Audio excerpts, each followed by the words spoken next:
Wani zaka je yana cewa ni dai jarumi na dade ina sa kuɗi na a platform ana gudan min da kuɗi. Ma'ana na dade a ce min in sanya kuɗi na a wuri kaza zan samu kuɗi kuma a gudan min da kuɗi. Ta yaya ba za a gudan maka da kuɗi ba? Ya kamata a ce kafin ka shiga wani kasuwanci a online ya kasance ka karanta shi ko kuma ka bibiyi tarihin shi waɗanda ke yin shi. Shin sun kai wata nawa suna wannan kasuwancin?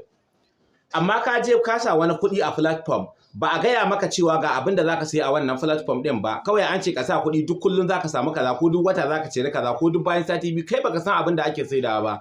Ta yaya ba za su cuce ka ba su gudan maka da kuɗi? Kai kokari idan baka taba jaraba kasuwancin metaverse ba, kai kokari ka jaraba kasuwancin metaverse. Kasuwancin metaverse kai zaka sanya kuɗinka kuma kai zaka je ka sai abin da zaka saya a cikin kasuwancin metaverse da kanka. Kamar wane iri? Idan ka je registration zaka idan kai wannan registration din level 1 za su baka TR guda 5. Idan ka je level 2 za su baka TR guda 15. Idan ka je level 3 za su baka TR guda 35. Adadin dalolin da kasa, adadin TR din da za a baka. Wannan TR din shine matsayin abin da ka sayi a kasuwancin ka na metaverse. Sannan za a kai lokacin da za su mamma ba da TR. Kai idan kana da TR ɗinka a yanzu kila kayi kokari musamman wannan lokacin da dala ta kare kayi kokari kila ka tara TR ɗinka cikin lokaci kayi upgrading din level ɗinka cikin lokaci zaka ji farashin TR ya haura fiye da yanda baka tunani ka rika samun kuɗinka.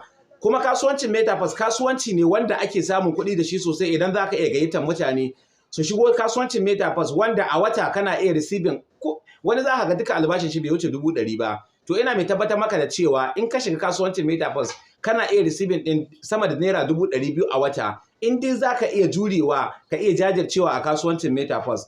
Domin kasuwancin metaverse kasuwanci ne wanda ake samun kuɗi sosai.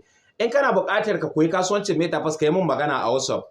Ka diba a bio dina ko kuma ka tuntube ni lambar WhatsApp dita kamar haka 0703450649.